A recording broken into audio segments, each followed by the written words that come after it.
Assalamu alaikum, Ramadan challenge day 27.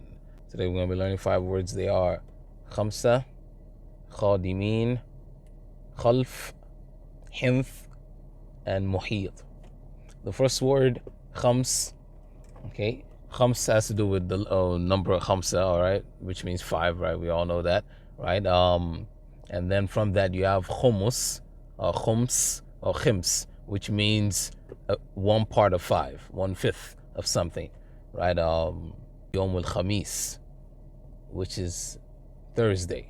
Yom al Khamis happens to be the 5th day, right? Because the days Allah started created on Sunday, right? So that's Yom al Ahad, and Yom al Ithnain, Yom al Thulatha, Yom al Arbi'a, or Yom al Khamis, right? So it's the 5th day, right? They say originally it was Khamis, Yom al Khamis, right? But they ended up taking the Khamis form. Now the Fa'il form can refer to the Fa'il and the Maf'ul. Surah Al-Kahf, you've seen سيقولون ثلاثة رابعهم كلبهم ويقولون خمسة سادسهم كلبهم, right? Referring to the people of the cave, right? They're trying to figure out how many of them, or arguing about how many of them, right? Are there 5? Are there 4? Are they 6? Whatever, right? Also, you have in Surah Al-Anfal, وَاعْلَمُوا أَنَّ مَا غَنِمْتُم مِّن شَيْءٍ فَأَنَّ لِلَّهِ خُمُسَهُ فَأَنَّ لِلَّهِ خُمُسَهُ وَلِلرَّسُولِ, right?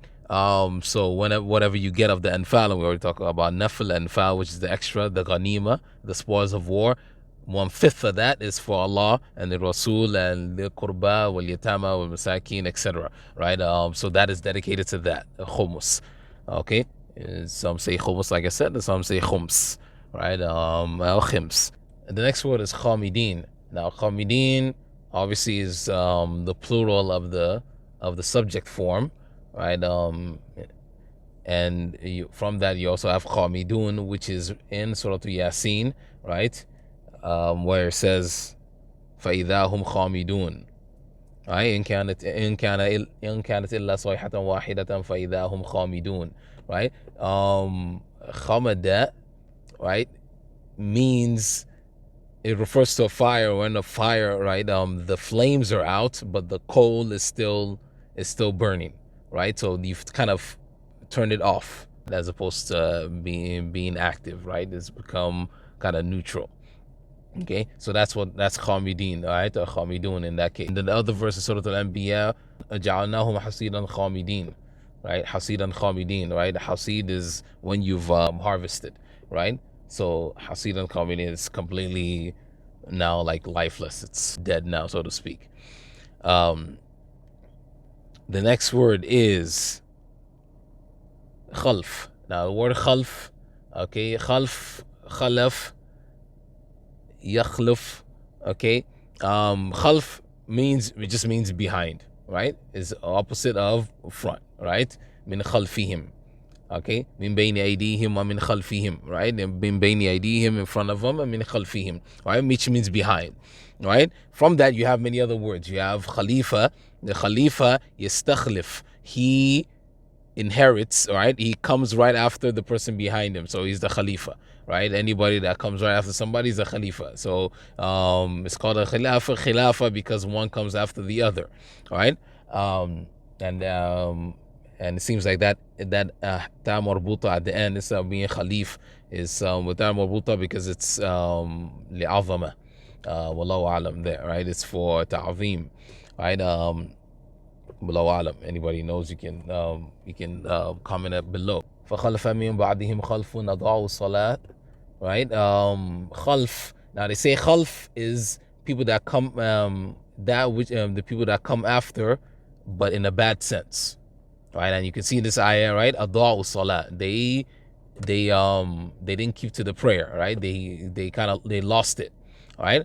Whereas they say khalaf is in a good sense, right? There's difference of opinion. Some people say that it can be used either way, but some other people say khalf is particularly for a bad thing, and when it's used in the Quran, it's for people that come after that are bad, right? Like in that eye over there, right? And khalaf would be for good, a good generation, or good set of people that come afterwards, right?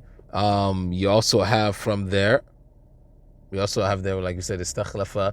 You have khalifa. You have khalifa, the plural of which is khulafa or khalaif, and there's also different opinion of which one is which there.